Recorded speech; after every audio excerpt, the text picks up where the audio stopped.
మీ బట్టలకి సాఫ్టింగ్ ప్రొటెక్షన్ ఇచ్చే సరైన ప్రొడక్ట్ ఎలిమ్ ఫ్యాబ్రిక్ కండిషనర్.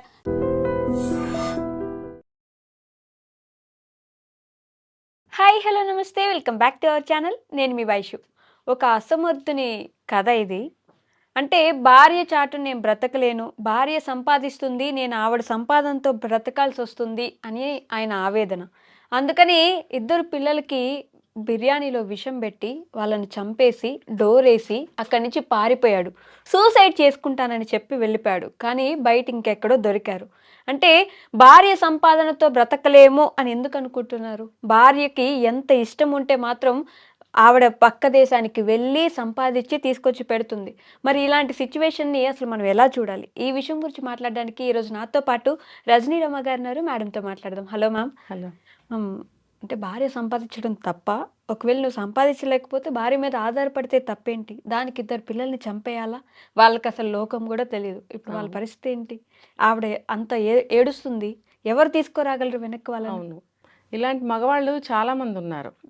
ఏంటంటే వాళ్ళ ఏం పని కష్టపడి చేయలేరు, కరెక్ట్. చేసినా అక్కడ వాళ్ళ మనస్తత్వం ఇమడలేరు. ఒక జాబ్ కాదు, ఎన్ని జాబుల దగ్గరైనా సరే వాళ్ళ పరిస్థితి అంతే. ఓకే. ఈ జాబ్ కాదు ఆ జాబ్, ఆ జాబ్ కాదు ఇంకొక జాబు చేంజ్ అయినా కూడా అక్కడ ఇమడలేరు. ఎందుకంటే వాళ్ళ మనస్తత్వం అటువంటిది. వాళ్ళేదో అన్నారు, వీళ్ళేదో అన్నారు, వాళ్ళు ఇలా చూశారు, వీళ్ళు ఇలా చూశారు, నేను ఎంత బాగా వర్క్ చేసినా కూడా వాళ్ళకి నచ్చటం లేదు, లేదంటే వాళ్ళు వర్క్ ప్రెషర్ పెడుతున్నారు, లేకపోతే ఇంకొక కొలీగ్ ఎవరో నన్ను ఏంటంటే హేళన చేసి మాట్లాడారు, ఏదో ఒక విధంగా అన్నమాట. ఇలాంటి వాటికి గురి అవ్వడము. దీనివల్ల ఏంటంటే ఎక్కడ వాళ్ళు ఇమ్మడలేరు. కొంతమంది బాగానే చదువుకుంటారు కూడా, ఎంతో కొంత చదువుతారు, ఇంకా బాగా చదివిన వాళ్ళు కూడా ఉంటారు. వీళ్ళు ఏ జాబ్లోనూ ఇమ్మడలేరు. దానివల్ల ఏంటంటే నెల 2 నెలలో 10 రోజులు అట్లా చేసి ఆ ఉద్యోగం వదిలేసి ఇంట్లో కూర్చుంటారు. అడిగితే ఏమంటారంటే వాడి దగ్గర నేను ఉద్యోగం చేయలేను, నేను ఇంకొక బెటర్ జాబ్ చూసుకుని అప్పుడు వెళ్తాను అంటారు. మళ్ళీ దొరకాలంటే కొంత టైం పడుతుంది. ఈ లోపల చాలామంది భార్యలు ఆల్రెడీ జాబ్ చేస్తున్న వాళ్ళు అయి ఉండొచ్చు, లేదంటే అవసరార్థంగా బయటకు వెళ్ళి జాబ్ స్టార్ట్ చేసిన వాళ్ళు ఉండుండొచ్చు. అదేంటంటే తప్పదు కదా, కుటుంబం కోసం పిల్లలు ఉన్నారు, పిల్లల కోసం వెళ్ళాలి, తప్పదు. వెళ్ళినప్పుడు వీళ్ళు ఏంటంటే కొద్ది రోజులు ఇంట్లో బాగానే ఉంటారు, నేను చూసుకుంటానులే పిల్లలని భార్యకి ఎంతో సపోర్ట్ ఇచ్చినట్టుగా పంపిస్తారు. ఇది మనకు ఒక మూవీ కూడా చూసాం, రాజేంద్ర ప్రసాద్ ఆమని కాదు ఏదో ఉంది, మిస్టర్ పెళ్ళంగా ఏదో మొత్తానికి ఒక సినిమా ఉంది. అతను ఇంట్లో ఉంటే ఆవిడ జాబ్ చేసుకొస్తూ ఉంటుంది, ఇంకా కుళ్ళుకుంటూ ఉంటాడు అనమాట. ఆ కోపం పిల్లల మీద చూపిస్తూ ఉంటాడు. ఆవిడ వంట చేసి పెట్టి వెళ్ళినా సరే దాన్ని ప్లేట్లో పెట్టి మంచిగా కలిపి పిల్లలకి పెట్టలేకపోతాడు. పిల్లలకి ఎలా కావాలో అలా తల్లి చక్కగా పెడుతుంది, రోజు చూస్తూనే ఉంటారు. కానీ ఆ గ్రిప్పు, ఆ తెలివితేటలు, ఆ ఇది వాళ్ళకి రాదు. ఎలాగోలా పెట్టాలని చూస్తారు, వాళ్ళు తినరు, అక్కడ పడేసి పోతారు, లేదా బయట నుంచి తీసుకొచ్చి పెడతారు. అలా చేస్తాడు రాజేంద్ర ప్రసాద్ ఆ మూవీలో. అంటే ఏంటంటే పిల్లలు మగవాళ్ళ చేతిలో, డబ్బు ఆడవాళ్ళ చేతిలో పెట్టకూడదు అని పాత కాలంలో ఒక సామెత ఉండేది. ఏంటంటే ఆ రోజుల ప్రకారం పిల్లలని ఆడవాళ్లే మంచిగా పెంచగలుగుతారు, డబ్బు విషయాలు వాళ్ళంతా హ్యాండిల్ చేయలేరు అని ఆ రోజుల ప్రకారం. ఇప్పుడు అట్లా ఏం లేదు, మగవాళ్ళు అన్ని పనులు చేస్తున్నారు, ఆడవాళ్ళు కూడా డబ్బు పొదుపు చేయడము, చక్కగా బయటకు వెళ్ళి జాబులు చేయడం అన్ని సమర్థవంతంగా జరుగుతున్నప్పుడు నువ్వు అన్నట్టు అందరూ తప్పేముంది? నువ్వు కొద్ది రోజులు ఇంట్లో ఉన్నావు, మళ్ళీ ఇంకొక జాబ్ చూసుకుని వెళ్ళు. ఈ కొద్ది రోజులు నువ్వు డిపెండ్ అవ్వటం తప్పులేదు. కానీ అతను చాలా రోజుల నుంచి జాబ్ చేయకుండా ఇంట్లో ఉన్నాడు, వేరే జాబ్ చూసుకోలేకపోతున్నాడు. ఈ అమ్మాయి 7 ఏళ్ళు 8 ఏళ్ళు బెహ్రాన్లో ఉండి మళ్ళీ వచ్చింది, పిల్లల్ని కాస్త చూసుకుంది, మళ్ళీ వెళ్ళింది. ఏదో వేరే దేశం వెళ్తే కాస్త అంత డబ్బులు బాగా వస్తాయి కదా అన్న ఆశ, 2 పిల్లలు ఉన్నారు, కానీ మళ్ళీ వెళ్ళింది. వెళ్ళిన 3 నెలలకే బర్త్డే కదా భర్తదని చెప్పి ఒక 500 రూపాయలు పంపించింది. నువ్వు సెలబ్రేట్ చేసుకో పిల్లలతో పాటు, పిల్లలకు కూడా ఏమన్నా ఐస్ క్రీమో ఏదో తినిపించు అని పాపం చెప్పింది. చెప్పినప్పుడు సరే అని చెప్పి ఏం చేశాడు, కోపం అనమాట.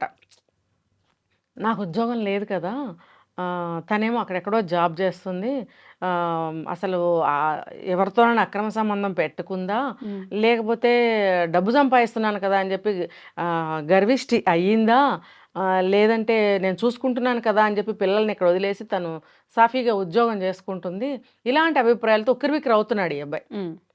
అలాంటప్పుడు నువ్వు కూడా ఏదైనా పిల్లలు స్కూల్కి వెళ్ళే వయసే కదా, నువ్వు కూడా ఏదైనా జాబ్ చూసుకో, ఏదో చిన్న జాబ్ చూసుకో. చక్కగా ఒక 5-6 వేలు జీతం వచ్చే జాబ్ అయినా నువ్వు చేసుకుంటే బాగుంటుంది. ఇక్కడ ఏంటంటే అతనికి మేలీగో కూడా అడ్డం వస్తుంది. కరెక్ట్. నేను ఇంట్లో కూర్చుని పిల్లల్ని చూసుకోవడం, ఈవిడేమో చలాయిస్తుంది. అంటే ఆవిడ తప్పనిసరి పరిస్థితుల్లో చెయ్యాలి కాబట్టి తనకున్న తెలివితేటలతో డబ్బు ఏదో సంపాదిస్తుంది ఆ పని ఈ పని చేసి. మరి నీకున్న తెలివితేటలతో నీకున్న తెలివితేటలతో మాత్రమే, నువ్వేమో హాయిగా వెళ్ళిపోమని ఎవరు చెప్పట్లేదు. నీకు ఎంత సంపాదించగలిగితే అంత ఒక ఉద్యోగంలో జాయిన్ అవ్వాల్సిన బాధ్యత నీకు ఉంది.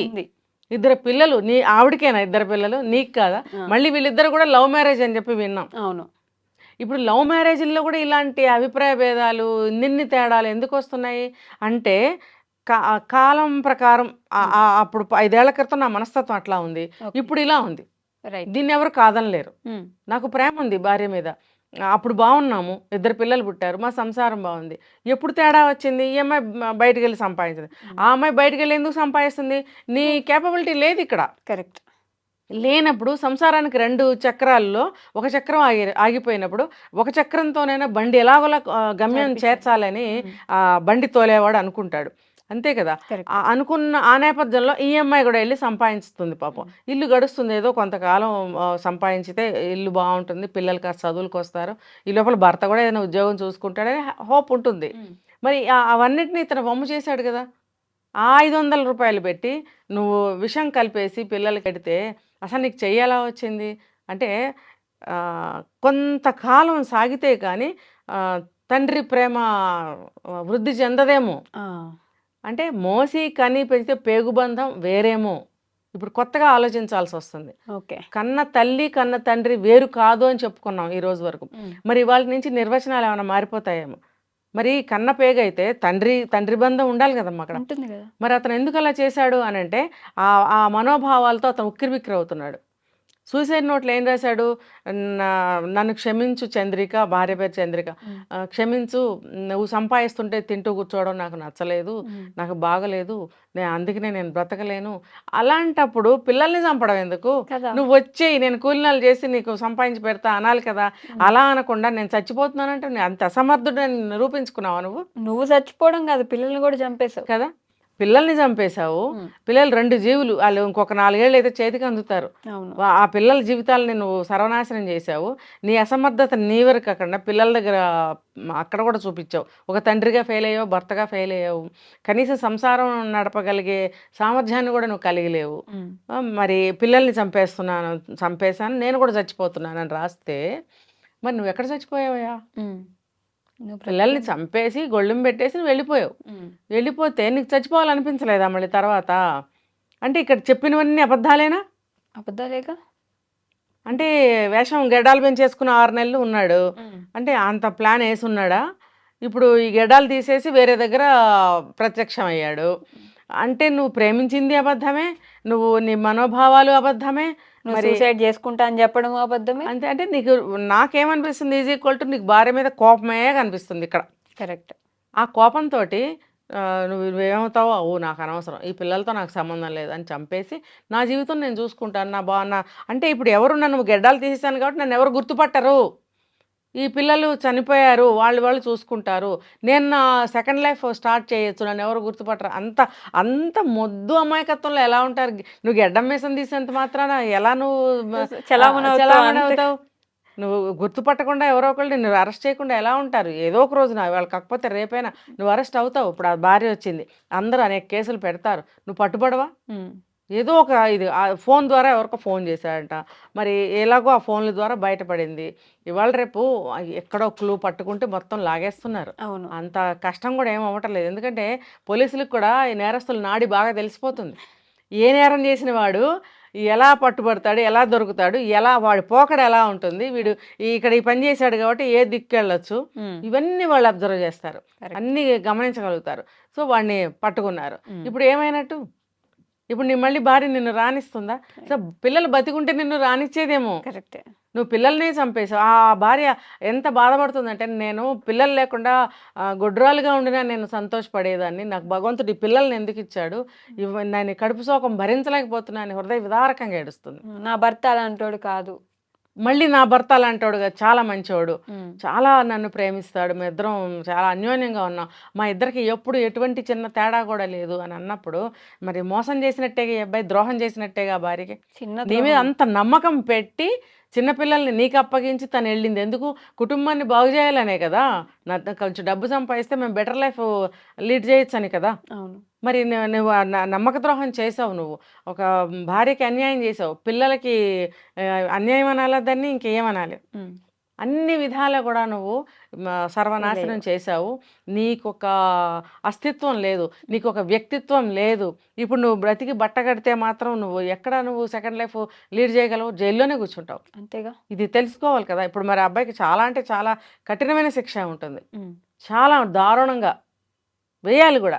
వేయాలి కూడా ఖచ్చితంగా. నువ్వు అంత అసమర్థంగా జీవించాలని ఎందుకు అనుకుంటున్నావు? అంత సోమర్తనం ఏంటి?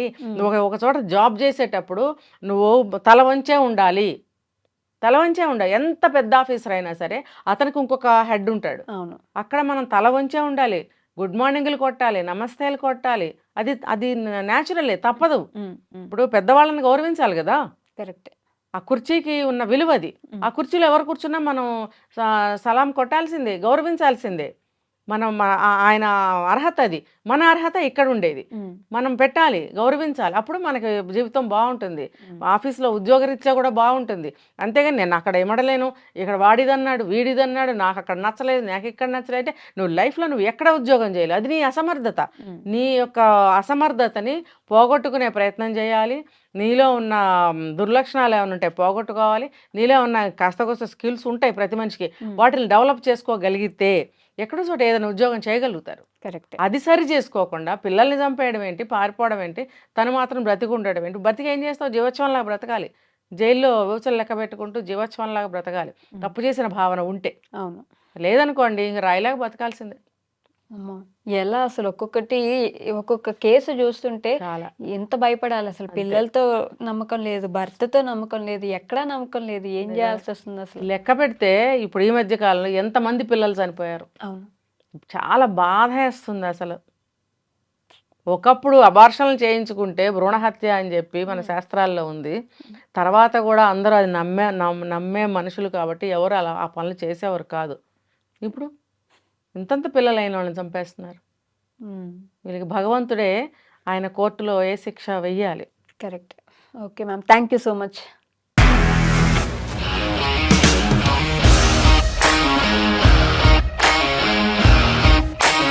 ఇండస్ట్రీలో కమిట్మెంట్ ఇష్యూస్ వస్తే నీకు కూడా వచ్చినట్టు? మార్నింగ్ తీసుకెళ్ళాడంటే కొట్టి పడేశాడు.